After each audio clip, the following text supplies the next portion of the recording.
আজকের দিনটা শুরু করলাম ঈশ্বরকে দেখিয়ে। ভগবানের কাছে প্রার্থনা করি সকলে যে যা চায় সকলের মনস্কামনা যেন ভগবান পূর্ণ করে। এই বলে আজকের ব্লগটা স্টার্ট করছি। আশা করছি তোমরা সাথে থাকবে, পাশে থাকবে, ফুল ভিডিওটা স্কিপ না করে দেখবে।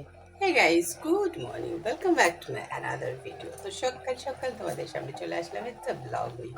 আজকে সানডে, সকলকে জানাচ্ছি হ্যাপি সানডে। আর আজকে হচ্ছে গিয়ে ডায়েট ফ্যাট সব কিছু চুল হয়ে যাক। আজকে হচ্ছে গিয়ে কি রান্না হচ্ছে চলো তোমাদের সঙ্গে একটু শেয়ার করি। তো সবার প্রথমে বলি যে হচ্ছে গিয়ে কমেন্ট ব্লগ ছিল, সেই কারণে দুদিন যাবৎ একদম অ্যাক্টিভ থাকতে পারিনি। তো অনেকদিন পর আবার কমেন্ট ব্লক হয়েছে। তো যাই হোক, সকালটা পুজো পার্বণ সব কিছু কমপ্লিট হয়ে গেছে আর চলে এসেছি কিচেনে। তার ফাঁকে কিন্তু খেয়ে নিয়েছি কফি। হ্যাঁ, এখানে এবার কি রান্না হবে তো চলো একটু শেয়ার করি। এখানে দেখো রয়েছে হচ্ছে ক্যাপসিকাম আর টমেটো, আর এখানে রেখেছি কিছুটা দুধ। কেন এটা দিয়ে আজকে কি বানাবো বলো তো? শুক্তো। এখানে সব কিছু বসিয়ে দিয়েছি সেদ্ধ।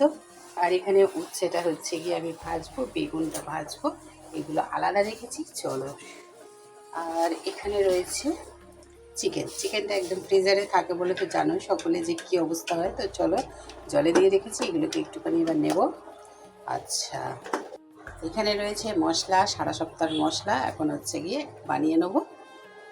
আর সাথে রয়েছে এই দেখো আলু, বেগুন, কাঁচা লঙ্কা, পেঁয়াজ সব একসঙ্গে কাটা আছে। কী হবে বলো তো? চলো দেখাবো সবটুকুই দেখাবো। আচ্ছা, এখানে আছে দেখো মাছের তেলের সঙ্গে ডিম, এইটা দিয়ে কিন্তু এটা কম্বিনেশন কেমন হবে বলো তো?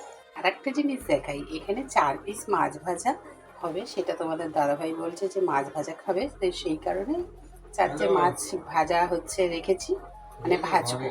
তো এখানে দেখো আমি বসিয়ে দিয়েছি কিন্তু সর্ষের তেলটা। আর এইখানে দেখো সব সেদ্ধ করতে দিয়েছি।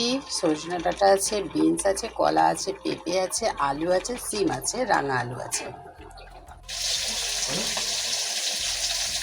তো এই দেখো মশলা একদম রেডি। আর মশলাগুলো এখন চলে যাবে একদম স্টকে। খালি গায়ে কে আসতে বললো এখানে? এখানে দেখো প্রায় কিন্তু মাছ ভাজা হয়ে গেছে একদম লাল লাল করে। আর এখানে মশলাগুলো কিন্তু আমি স্টক করে নিয়েছি, এইটুখানি লাগবে। আর এগুলো কিন্তু স্টক করা সারা সপ্তাহে হয়ে যাবে। তো দেখো এখানে কিন্তু উচ্ছেটা আমি ভাজা বসিয়ে দিয়েছি। আর এইখানে আলু আর এটাকে হালকা করে ভেজে নিয়ে মাঝখানটা একটু ফাঁকা করে দিয়ে দিয়েছি তেল আর ডিমগুলো। তো চলো একবারে সব কাজগুলো হয়ে যাবে।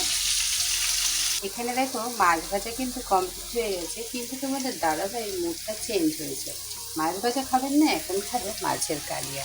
তো সেই কারণে কড়াইতে একটুখানি তেল দিয়ে বসিয়ে দিয়েছি, কিন্তু হচ্ছে গিয়ে অল্প পরিমাণ মশলা দিয়েছি। দেখো সবার পরে আদা, রসুন, টমেটো সব কিছু মিক্সড আছে, একটু নুন দিয়েছি। তেল দেখতেই পাচ্ছ যে কেমন দিয়েছি, যেহেতু আজকে এখানে তেলের একটা ব্যাপার আছে, সব কিছু ব্যালেন্স রাখতে হবে, তাই না?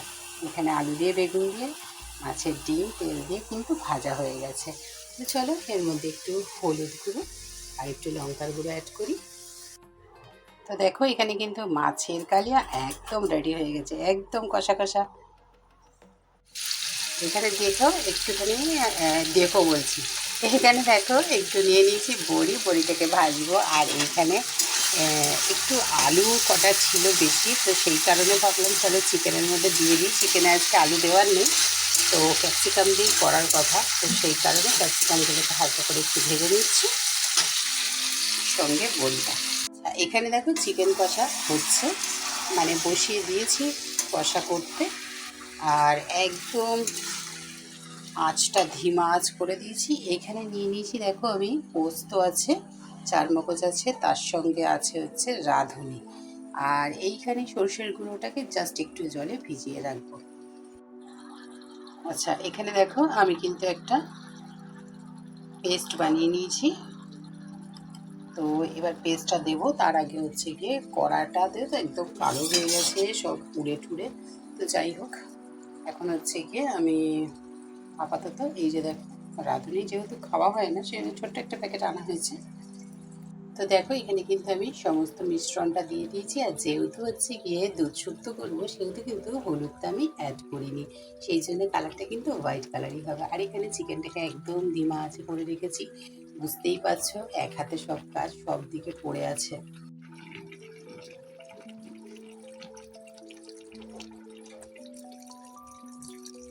তো দেখো ফাইনালি আমাদের কিন্তু শুক্তো একদম রেডি হয়ে গেছে। কেমন লাগছে অবশ্যই কিন্তু জানাবে। ওপর দিকে একটু ঘি আর গরম মশলা অ্যাড করেছি, ব্যাস। আর এইখানে দেখো আমার কি অবস্থা। তো চিকেনটাও মোটামুটি কষা হয়ে গেছে, এবার এঁকে দেবো ঢাকা। কষতে কষতেই হয়ে যাবে, এসব সব পরিষ্কার করি, চতুর্দিক নোংরা হয়ে আছে। আচ্ছা এখানে দেখো চিকেন একদম কিন্তু রেডি হয়ে গেছে। তো চলো আজকে কি কি আছে একবার একটুখানি দেখিয়ে দিই। এই দেখো এখানে রয়েছে কিন্তু স্যালাড, সমস্ত কিছু কাটা আছে, একটু ঝুড়ি ঝুড়ি করে কাটা আছে। আচ্ছা এখানে তো রয়েছে মাছের তেলটা দিয়ে মাছের ডিম দিয়ে ভাজা। আচ্ছা এখানে রয়েছে রাইস, তার সঙ্গে রয়েছে এই যে মাছ। আচ্ছা এটাকে দেখিয়ে দিই, এই যে রয়েছে শুক্তো, আর হচ্ছে এই রয়েছে চিকেন। তো সবটুকু তোমাদের কেমন লাগলো অবশ্যই কিন্তু কমেন্টস করে জানাতে ভুলো না। তো চলো তাড়াতাড়ি ঝটপট করে তোমরা রেসিপিটা দেখে কেমন লাগলো জানাও, আমরা ততক্ষণে হচ্ছে লাঞ্চটা সারি।